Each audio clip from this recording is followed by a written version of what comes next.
All right, Reggie, talk a little bit about the car, how special it is, because it is kind of the first in line of what is a great line of cars for the Ford Mustang. Well, it's the first car that Carroll Shelby went to market with commercially. He was, of course, a great racer, a great driver, and had the innovation and the ability to create and get people excited about the automotive design. It was all about performance for him, and whether it was the 65 Mustang, 67, the Hertz cars, of course, that came along, and then, of course, the competition Cobra and the Cobras as well were very special cars that Carroll Shelby was involved with. And so for me, it was got time in my life where I'm getting a little bit older. I wanted to have a little bit less, and so I do know the founder of RM Auctions, Rob Meyer, and of course they now run Auctions America. I've got the trust in him that I'll get the most out of the car, and the person, of course, the consumer that buys the car will get a good car, and I'll make sure of that. And I know that Rob's concerned about that, and I know that the people that are involved in his auction are. So, and between Auburn with its history and people here that are very proud that they have a great auction, I'm glad to be here and spend some time with good folks that are solid. Obviously, you made a few dollars playing the game of baseball. What got you interested in being a car collector and in the classics? Well, I really wanted to have something that I could fall back on if I got out of baseball. I figured I'd play baseball until I got old, which was about 30 years old. I thought when I got to 30 I'd be old, which was crazy, of course. But I thought if I could put together 10, 12, 14 cars, I'd be able to carry myself over financially to the next job. Because at the time when I started playing baseball, minimum salary was $6,000. Then if you were in the league for 30 days, you went to $7,000. And the top guys were making $100,000. Now you're making $100,000, you can barely afford to buy a home. But so the thinking was different then, but things have worked out a heck of a lot different.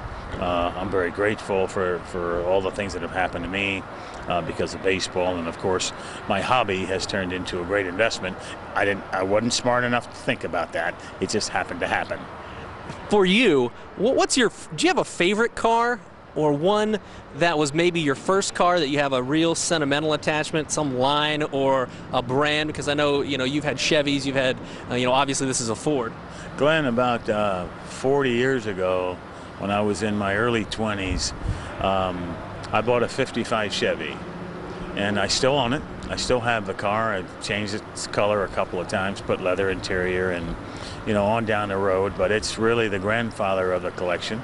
I do have a very expensive Ferrari that's worth, 7 figures or more, and so it's part of the keeper, if you will.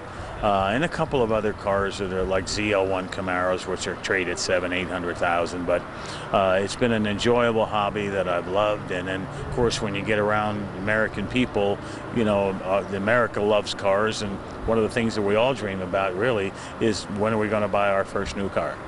So here we are. Do you see that as a parallel to the game of baseball, just American pastime? Because you've got the American pastime, and then you've got American cars. I mean, they kind of just go hand in hand in a certain way, don't you think? I guess baseball, apple pie and Chevrolet and all that kind of stuff, hot dogs, if you will. But I think playing a game of baseball and getting 3 outs, or umpire says strike 3 and you have no say-so or no recourse, if you buy the wrong car, you can go out and buy a different one. I think you can return them after a few days or something like that. But if you strike out and the umpire calls you out or whatever it may be, you got to wait a little while before you come back and get a second chance. There's no arbitration. All right. Anything else you'd like to add? Not really.